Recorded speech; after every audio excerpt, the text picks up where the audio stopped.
Hindi pinalad gaw. Ayan, ibot ang tatlong tubo na hamon. Nabangga may sa bato.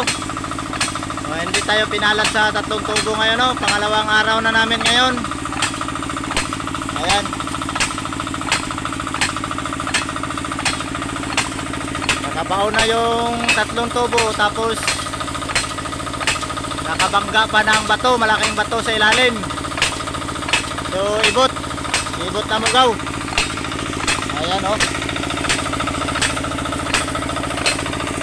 Hirap.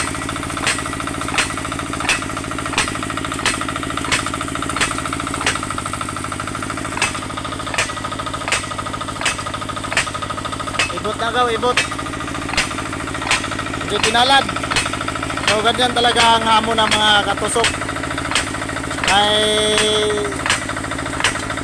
May trials din.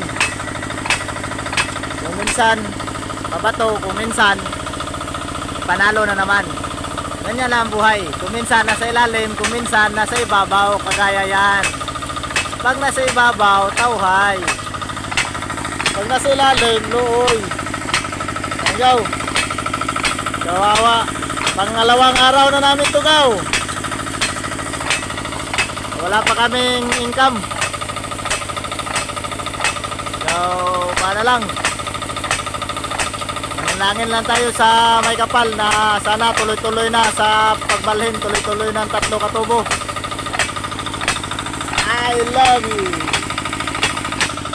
Grabe mga katusok. Ang hirap talaga pag babato. Ayan, oh.